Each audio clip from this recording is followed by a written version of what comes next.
विश्वराज्याचे सरसंस्थापक छत्रपती शिवरायांना मानाचा मुजरा करतो। भारतीय राज्यघटनेचे शिल्पकार भारतरत्न डॉक्टर बाबासाहेब आंबेडकर यांना मानवंदना अर्पित करतो। आर.डी. फाउंडेशनच्या माध्यमातून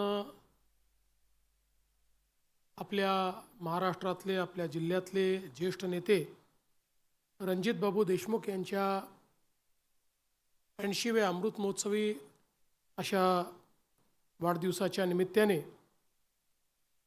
रणजित बाबू देशमुख ग्राम विकास पुरस्कार या पुरस्कारांच्या आयोजन सोहळ्याच्या निमित्ताने मंचावर उपस्थित राज्याचे महसूल मंत्री आणि आपले पालकमंत्री चंद्रशेखरजी बावनकुळे, राज्याचे ग्रामविकास मंत्री श्री जयकुमार गोरे, आजचे सत्कार मूर्ती आणि या राज्यातले कणखर नेतृत्व म्हणून ज्यांना ओळखलं जातं ते माननीय श्री रणजित बाबू देशमुख, श्रीमती रूपाताई देशमुख, डॉक्टर आशिष देशमुख, श्री अनिल बाबू देशमुख, अशोकरावजी धोटे, सुनीताताई गावंडे, संध्याताई गोतमारे, CO झडपी विनायक महामुनी, या ठिकाणी उपस्थित समोर बसलेले सर्व मान्यवर, संपूर्ण देशमुख कुटुंब आणि उपस्थित सर्व भगिनी आणि बंधूंनो, आज अतिशय आनंदाची गोष्ट आहे की आपण सगळे लोक माननीय रणजित बाबूंच्या 80व्या जन्मदिवसाच्या निमित्ताने या ठिकाणी एकत्रित आलो आहोत। खरं म्हणजे आपल्या सगळ्यांनाच माहिती आहे की माननीय रणजित बाबूंनी महाराष्ट्रामध्ये, विदर्भामध्ये आणि या नागपूर जिल्ह्यामध्ये एक आगळीवेगळी अशी आपली प्रतिमा तयार केली। खरं तर एक युवा नेते म्हणून आपल्या कारकिर्दीची सुरुवात करत अत्यंत धडाडीनं वेगवेगळ्या पदांवर काम करत असताना प्रत्येक ठिकाणी आपला ठसा उमटवण्याचं काम हे रणजित बाबूंनी केलं आणि म्हणूनच त्यांना महाराष्ट्रामध्ये एक उत्तम प्रशासक म्हणून ओळखलं जातं।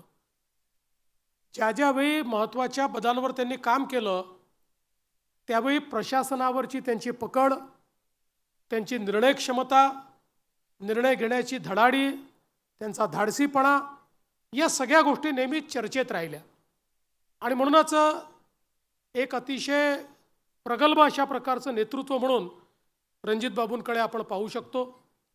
ग्रामविकास मंत्री म्हणून त्यांनी अनेक मोठी कामं केली, पण सगळ्यात महत्त्वाचं जर त्यात काही असेल तर ज्यावेळी 73वी आणि 74वी घटनादुरुस्ती झाली आणि त्या घटनादुरुस्तीच्या माध्यमातून 73व्या घटनादुरुस्तीत आपल्याला कल्पना आहे की खूप मोठ्या प्रमाणात जिल्हा परिषदांना अधिकार मिळाले, जिल्हा परिषदेमध्ये महिलांचं आरक्षण पहिल्यांदा आलं।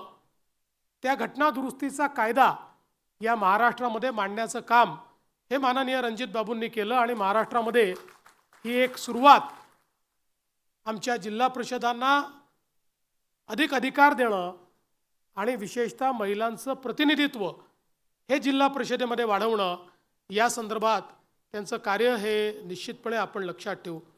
अर्थातच त्या काळामध्ये ग्रामविकास मंत्री म्हणून जलसंधारणाचं कार्य असेल, ग्रामविकास मंत्री म्हणून ग्रामीण भागातल्या विविध योजना असतील, या सगळ्या गोष्टींमध्ये एक सुसूत्रता आणि एक शिस्तबद्धपणा आणण्याचं काम हे रणजित बाबूंनी केलं आणि मला असं वाटतं की निश्चितपणे हे जे सगळं कार्य आपण त्यांचं पाहतो, हे सगळं कार्य करत असताना जसं मगाशी आपण बघितलं की शिस्त हा त्यांचा स्थायीभाव राहिलेला आहे।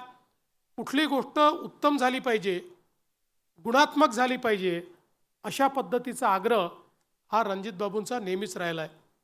आणि एकूणच आपण जर त्यांची राजकीय कारकीर्द बघितली तर कधीही राजकीय फायदा किंवा नुकसान याचा विचार न करता धडाडीने निर्णय घेणारे अशा प्रकारचे नेते म्हणून आपण त्यांच्याकडे पाहू शकतो। त्यांचा विदर्भाच्या प्रश्नावर त्यांची जी प्रतिबद्धता होती त्यामुळे त्यांना अडचणीचा सामना देखील करावा लागला।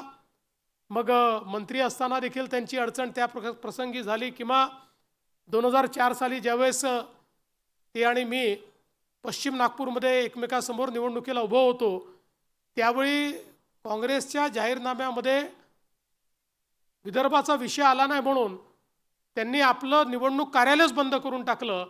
आणि मला असं वाटतं की अशा पद्धतीनं निवडणुकीतही कुठल्याही परिणामाची चिंता न करता आणि जे ठरवलं आहे ते होत नसेल तर मी त्याच्या विरुद्ध उभा राहीन, अशा पद्धतीचं त्यांचं एक त्यांचं चरित्र आपण या ठिकाणी बघितलेलं आहे. आणि म्हणूनच वेगवेगळ्या क्षेत्रात त्यांनी केलेलं कार्य असेल, शिक्षणाचं क्षेत्र, सहकाराचं क्षेत्र, ग्रामविकासाचं क्षेत्र, जलसंधारणाचं क्षेत्र, प्रत्येक क्षेत्रामध्ये त्या त्या काळी त्यांनी केलेलं कार्य हे तेव्हाचं पथदर्शी कार्य ठरलेलं आहे. आणि म्हणूनच मला असं वाटतं की आजचा जो सत्कार आहे हा या जिल्ह्याने तयार केलेलं एक अतिशय परिपक्व उत्तुंग अशा प्रकारचं जे नेतृत्व आहे त्या नेतृत्वाचा सत्कार आपण केला आहे.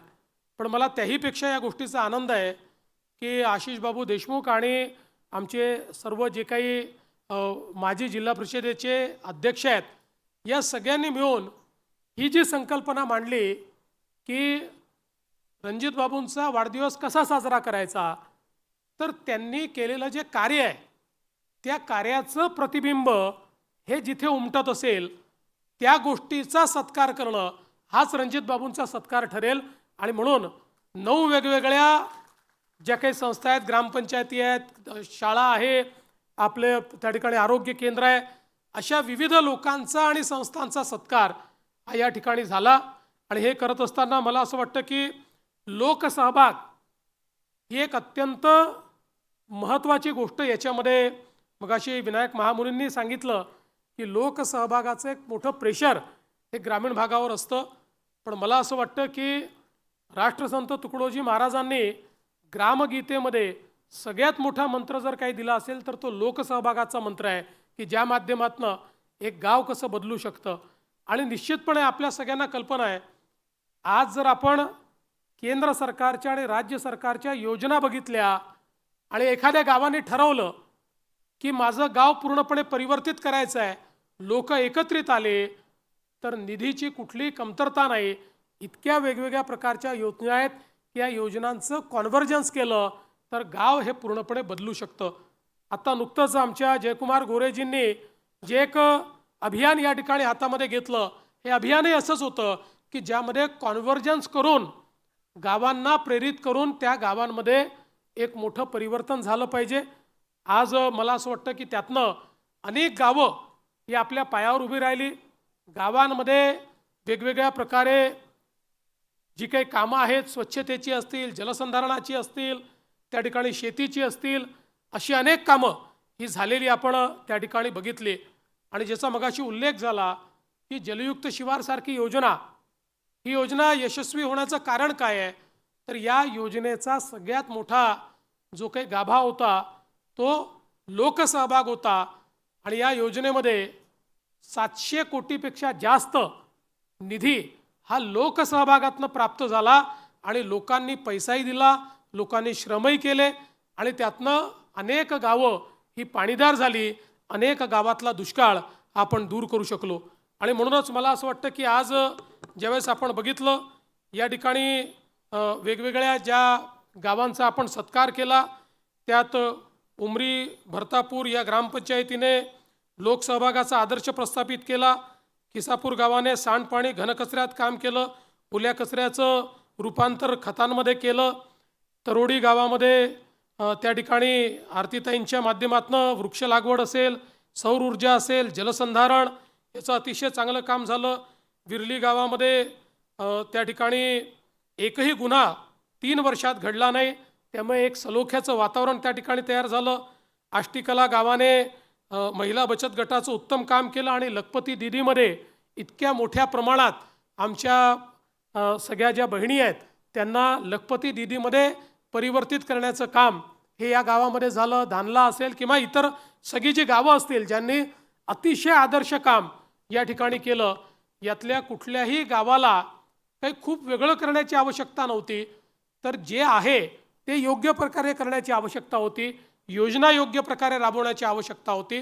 आणि काही ठिकाणी अर्थातच CSRच्या माध्यमातून देखील मगाशी आपण JSWचाही सत्कार केला, तर अशा प्रकारचे जे CSR डोनर्स आहेत त्यांचीही थोडीशी मदत घेऊन आणि गावं ही उत्तम होत आहेत हे बघून मला अतिशय आनंद झाला. आता आपल्याला कल्पना आहे की केंद्र सरकारने जी रामजी सारखी योजना सुरू केली आहे. जी रामजी योजनेमध्ये जलसंधारणावर खूप मोठ्या प्रमाणात त्या ठिकाणी एक प्रकारे भर देण्यात आलेला आहे. या ठिकाणी गिरीश भाऊ आहेत. मागच्या काळामध्ये वनराई बंधारे असतील किंवा आताच्या काळामध्ये जलतारा स्ट्रक्चर्स असतील, हे स्ट्रक्चर्स असे आहेत की जे अक्षरशः जो पूर्णपणे ड्राय झोन आहे या ड्राय झोनला देखील त्या ठिकाणी पाणीयुक्त जलयुक्त करण्याचं काम या स्ट्रक्चर्सच्या माध्यमातून आपण करू शकतो. आज सर्वाधिक आवश्यकता ही आहे की पडणारा जो पावसाचा थेंबन थेंब आहे हा जमिनीमध्ये गेला पाहिजे. या दृष्टीनं आपण जर सायंटिफिक पद्धतीनं विविध प्रकारचे स्ट्रक्चर तयार केले तर कुठल्याच गावामध्ये त्या ठिकाणी दुष्काळ होऊ शकत नाही. आपण बघितलं जलयुक्त शिवारनंतर ज्या ठिकाणी एक पीक होत होतं, खरीपाच्या पिकाची गावं ही रबीवरही गेली आणि उन्हाळी पिकावरही गेली. अशा पद्धतीनं 3-3 पिकं ही गावं घ्यायला लागली आहेत. म्हणून मला असं वाटतं की आज आपल्याही जिल्ह्यामध्ये आपण नागपूर जिल्ह्याचा विचार केला तर काही भागामध्ये आपल्याकडे डार्क झोन तयार झाला आहे. त्या ठिकाणी आपण पुनर्भरणाची कामं कशी करू शकू. आज जवळपास जी रामजीमध्ये जिथे डार्क झोन आहे तिथे 65% पैसा हा आपल्याला जलसंधारणावर खर्च करता येतो. त्यामुळे मला हा अनुभव आहे, मी अनेक ठिकाणी बघितला आहे की जलसंधारणाच्या कामाने एका वर्षामध्ये त्या ठिकाणी पाण्याची पातळी वर येते. बोर असेल, विहीर असेल, याचं पाणी वर येत असतं. या सगळ्या गोष्टी आपण जर ठरवल्या तर त्यातनं एक मोठं परिवर्तन होऊ शकतं. मागच्या काळामध्ये आपण सातनवरीला त्या ठिकाणी देशातलं पहिलं डिजिटल गाव किंवा ज्याला स्मार्ट विलेज म्हणतो ते आपण तयार केलं. इंटरनेट ऑफ थिंग्सच्या माध्यमातून त्या ठिकाणी वेदर ॲडवायझरी असेल, क्रॉप ॲडवायझरी असेल, त्या ठिकाणी जी काही सिंचनाची व्यवस्था आपण उभी केली तीचं ऑटोमेशन असेल, अशा सगळ्या गोष्टी आपण त्या ठिकाणी केलेल्या आहेत. आणि आज आपल्याला कल्पना आहे की याची आवश्यकता देखील आहे की शेतीच्या क्षेत्रामध्ये जास्तीत जास्त प्रेडिक्टिबिलिटी आणणं, ऑटोमेशन करणं. आज मला सांगताना आनंद वाटतो की ज्यावेळी मोठ्या प्रमाणात कृत्रिम बुद्धिमत्ता आर्टिफिशियल इंटेलिजन्सचा वापर सुरू झाला त्यावेळी महाराष्ट्र हे पहिलं राज्य आहे की ज्यांनी शेतीच्या क्षेत्रामध्ये महाविस्तार AI या नावानं आर्टिफिशियल इंटेलिजन्सचा उपयोग सुरू केला. आणि आता जर आपण महाराष्ट्र सरकारच्या महाविस्तार ॲपवर गेलात तर शेतीच्या संदर्भात सगळ्या प्रकारची माहिती आणि सगळ्या प्रकारचे इंटरव्हेन्शन्स त्या ठिकाणी आपल्याला पाहायला मिळतात.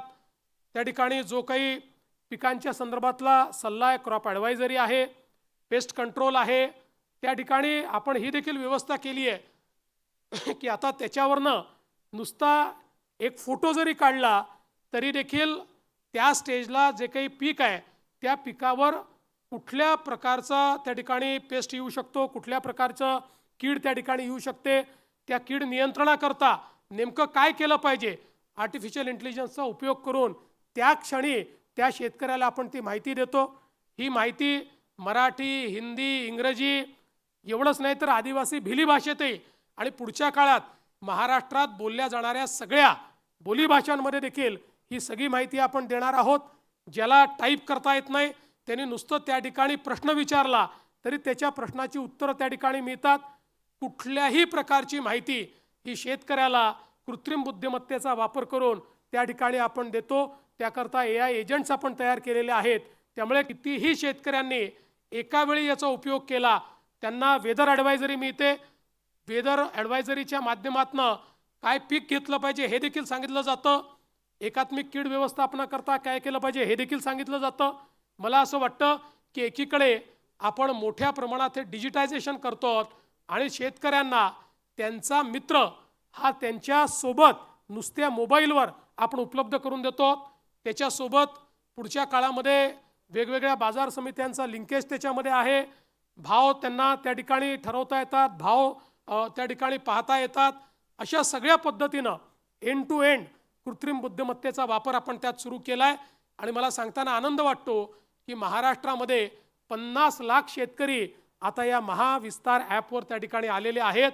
आणि महाराष्ट्राने तयार केलेला महाविस्तार ॲप पाहिल्यानंतर आता केंद्र सरकारने घोषणा केली आहे की की संपूर्ण भारतातल्या शेतकऱ्यांकरता आम्ही भारत विस्तार ॲप तयार करू. महाविस्तार ॲप आपला जो आपण तयार केलेला आहे आता संपूर्ण भारतामध्ये चाललेला आहे. त्यामुळे वेगवेगळ्या क्षेत्रांमध्ये तंत्रज्ञान कसं आणता येईल, ग्रामविकासामध्ये वेगवेगळे पॅटर्न कसे आणता येतील, अशा प्रकारचा प्रयत्न आपला चालला आहे. स्मार्ट शाळा असतील, स्मार्ट अंगणवाडी असेल, स्मार्ट PHCs असतील, अशा प्रकारच्या अनेक योजना तयार करून लोकांना त्या ठिकाणी दर्जेदार अशा प्रकारच्या सरकारी व्यवस्था मिळायला पाहिजे असा प्रयत्न आपण करतो. आणि मला विश्वास आहे की ज्यावेळी वेगवेगळ्या प्रकारच्या आपल्या स्थानिक स्वराज्य संस्था आणि पंचायत राज संस्था अशा प्रकारच्या प्रयत्नांमध्ये सहभागी होतात त्यावेळी हे परिवर्तन अत्यंत वेगानं होतं. लोकसहभागाचा सगळ्यात मोठा फायदा आहे की लोकसहभागामध्ये ओनरशिप तयार होते, लोकसहभागामध्ये पारदर्शिता येते. कोणीतरी करून टाकलाय, हे माझं नाही आहे, हे सरकारी आहे, अशा भावनेच्या ऐवजी हे आपल्याकरता केलं आहे, हे आपण केलं आहे, हे आपल्याला वापरायचं आहे, अशा पद्धतीची भावना जर तयार झाली तर निश्चितपणे मला असं वाटतं की झालेल्या ज्या गोष्टी आहेत त्या गोष्टींचा वापरही उत्तमपणे होतो आणि लोकांमध्ये एक परिवर्तनाची भावना तयार होते. आता अनेक निर्णय आपण घेतलेले आहेत. विशेषतः आपले जी काही 1000 लोकवस्तीपेक्षा जास्त लोकवस्तीची जी गावं आहेत या गावांना 3 टप्प्यांमध्ये आम्ही कॉन्क्रीटच्या रोडनी जोडतो. त्या गावांमध्ये वेगवेगळ्या प्रकारे आपण आता पुढच्या काळामध्ये घनकचऱ्याकरता वेगवेगळ्या टेक्नॉलॉजीचा उपयोग करून घनकचऱ्याचा नीट त्या ठिकाणी निचरा झाला पाहिजे. त्या कचऱ्याला वेल्थमध्ये आपल्याला कसं परिवर्तित करता येईल, तिथलं सांडपाणी जे आहे त्या सांडपाण्यावर आपल्याला प्रक्रिया कशी करता येईल, अशा अनेक गोष्टी आपण हातामध्ये घेतलेल्या आहेत. आणि ग्रामविकास आणि ग्रामपरिवर्तन अशा प्रकारचं जे ध्येय देशाच्या प्रधानमंत्र्यांनी या ठिकाणी हातामध्ये घेतलं आहे ते ध्येय पूर्ण करण्याचा प्रयत्न महाराष्ट्रामध्ये आपण करतो. आणि म्हणून मला अतिशय आनंद आहे की अशाच प्रकारच्या ध्येयाने प्रेरित होऊन ज्याने ग्रामविकासामध्ये अतिशय उत्तम काम केलं आहे त्या रणजित बाबूंच्या या 80व्या वाढदिवसाच्या निमित्ताने आशिष बाबू, तुम्ही आणि या संपूर्ण समितीने ग्रामविकासात उत्तम काम करणाऱ्या या सगळ्यांचा सत्कार केला. मी त्यांचं मनापासून अभिनंदन करतो. याहीपेक्षा चांगलं काम त्यांनी केलं पाहिजे. आणि ग्रामविकासाचं कार्य एकदा केलं म्हणजे पूर्ण होत नाही, त्यात सातत्य महत्त्वाचं आहे. ते सातत्य आपण टिकवावं अशी आपल्याला विनंती करतो. आपल्या सगळ्यांच्या वतीनं माननीय रणजित बाबूंचं अभिष्टचिंतन करतो. त्यांना उत्तम आरोग्य मिळावं, त्यांना दीर्घ आयुष्य मिळावं आणि अशाच प्रकारे त्यांचा 100वा वाढदिवस देखील साजरा करण्याची संधी आपल्याला मिळावी.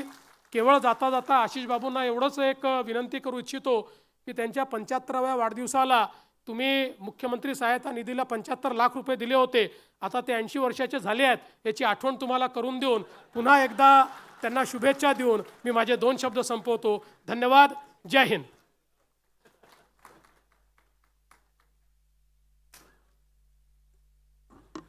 शतशः धन्यवाद साहेब. मित्रांनो, सरतेशेवटी आभार प्रदर्शन करण्याकरता विनंती करतो आयोजन समितीचे सदस्य मान्य श्री अशोकजी धोटे यांना. त्यानंतर राष्ट्रवंदन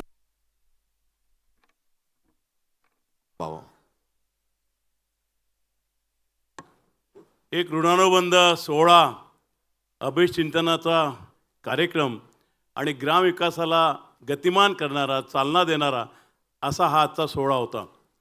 आणि या सोहळ्याला आदरणीय मुख्यमंत्री देवेंद्रजी फडणवीस साहेब आलेत, निवळ आले नाहीत, तर त्यांनी अतिशय आपल्या सर्वांना मार्गदर्शन केलं.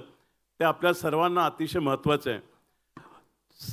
मुख्यमंत्री साहेब आपण येऊन आज रणजित बाबूंचा सन्मान तर वाढवला, पण ग्रामीण जे विकासामध्ये जे सगळे सहभागी आहेत त्या सगळ्या ग्रामीण लोकांचा सन्मान वाढवला. आणि म्हणून आमचे या आयोजन समितीच्या वतीनं आपले मनापूर्वक आभार मानतो. त्याचबरोबर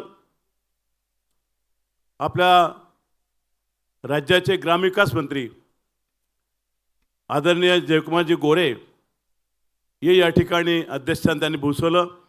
त्यांचे या प्रसंगी आयोजन समितीच्या वतीनं आम्ही आभार मानतो. आपण सर्वांचे परिचित असलेले ज्यांनी या जिल्ह्याचं पालकमंत्री म्हणून ज्यांनी गाजवलं, ज्यांनी ऊर्जा मंत्री म्हणून त्यांनी गाजवलं पूर्ण महाराष्ट्र, ज्यांनी आज महसूल मंत्री म्हणून अनेकविध शेतकऱ्यांच्या दृष्टीनं सोपे निर्णय घेतले आणि अतिशय जे काय म्हणतो डायनामिक नेतृत्व आपले सर्वांचे पालकमंत्री चंद्रशेखरजी बावनकुळे साहेब या ठिकाणी आले. त्यांना अमरावतीत जायचं होतं पण त्याने ते थांबवलं आणि ते या कार्यक्रमाला आले. मी त्यांचं अभिनंदन करतो. आणि ज्यांचा वाढदिवस आज आहे, ज्यांनी 80 वर्ष पूर्ण केले, ते आपल्या सर्वांचे नेते आदरणीय रणजितबाबू देशमुख, रूपावहिनी देशमुख आणि जे दमदार आमदार आहेत, ज्यांच्यामध्ये दूरदृष्टी आहे, काम करण्याची क्षमता आहे, असे सावने विधानसभा क्षेत्राचे आमदार सन्माननीय आशिष बाबू देशमुख, त्याचबरोबर आयुष्य देशमुख आणि व्यासपीठावर जे आयोजन समितीचे अनिल बाबू देशमुख, सुनीताताई गावंडे, संध्याताई गोतमारे, टेकचंदजी सावरकर, या सर्वांचं आभार मानतो. माझ्यासमोर आदरणीय गिरीशजी गांधी, याचबरोबर मनोहरजी कुंभारे, सुधाकररावजी कोडे, डॉक्टर राजूजी पोद्दार, रमेशजी बंगसाहेब, प्रकाशजी टेकाडे, जयप्रकाश गुप्ता, तायवाडेजी आणि त्याचबरोबरचे सगळे विविध क्षेत्रातून आलेले, नागपूर जिल्ह्यातून आलेले जे मान्यवर आहेत, त्या सर्वांचे या ठिकाणी आभार मानतो. साहेब, हे आम्ही ज्युरीकडून काम करून घेतलं आहे निवड, आणि विशेष करून यामध्ये नागपूर जिल्हा परिषदेचा पण महत्त्वाचा वाटा आहे. मुख्य कार्यक्रम अधिकारी सन्माननीय महामुनी साहेब यांनी अतिशय स्वतः भाग घेतला आणि त्यामुळं अनेकविध आमचा अभ्यास पण झाला की कशी कामं चालतात. कारण आम्ही एकच ग्रामपंचायत तपासली नाही तर अनेक ग्रामपंचायत तपासल्यानंतर हे पारदर्शक आणि अतिशय प्रामाणिकपणे ही निवड करण्यात आली. आपण मग म्हणालात की काही जॉक वगैरे लागला का म्हणून, असं काही झालं नाही. अतिशय पारदर्शक सगळ्यांची निवड करण्यात आली.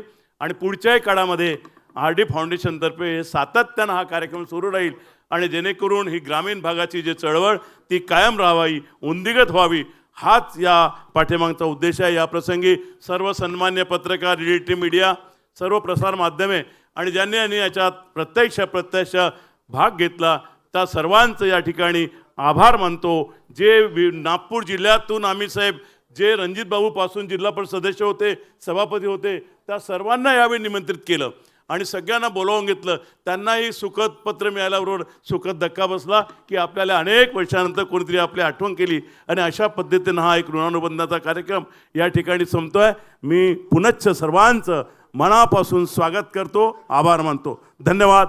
सगळ्यांची बाहेर व्यवस्था केलेली आहे चहा पाण्याची, नाश्त्याची, ते सर्वांनी घ्यावी.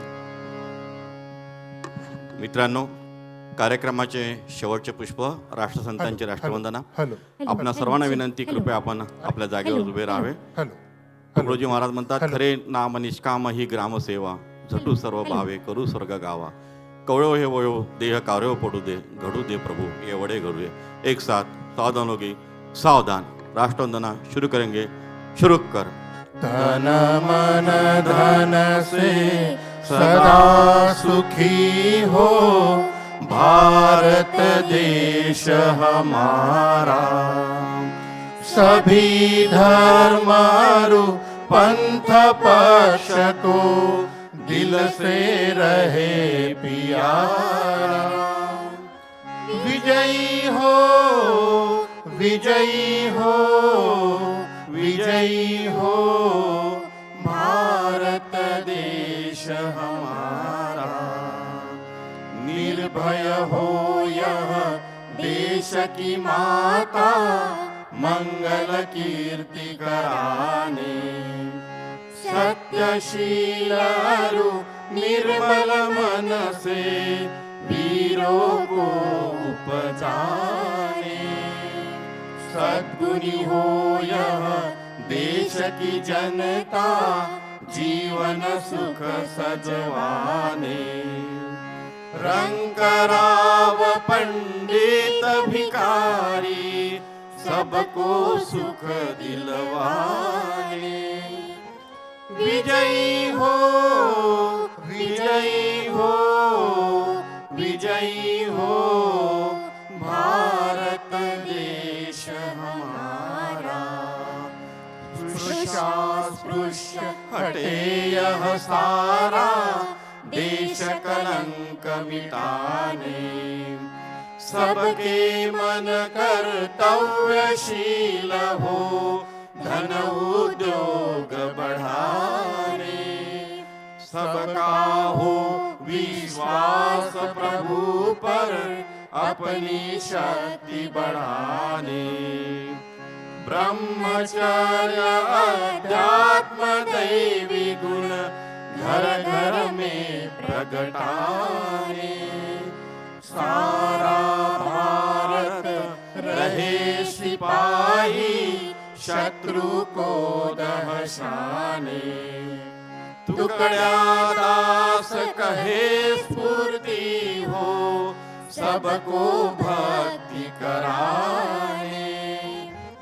विजयी हो विजयी हो विजयी हो भारत देश हमारा। तन मन धन से सदा सुखी हो भारत देश हमारा। भारत माता की जय। याचबरोबर आजचा हा कार्यक्रम संपलेला आहे. सगळ्यांसाठी नाश्त्याची व्यवस्था केली आहे. एक ग्रुप फोटो सर्व सत्कार मूर्तींसोबत.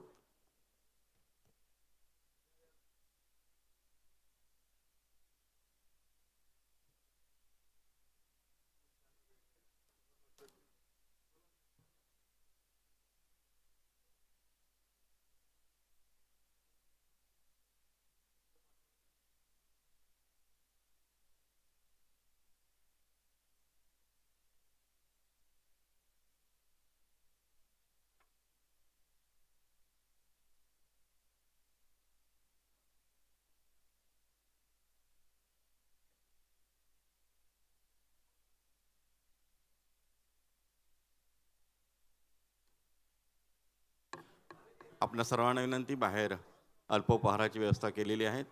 कृपया आपण अल्पोपहार घेऊन जावा. आपण सर्व आलेत त्याबद्दल शतशः धन्यवाद.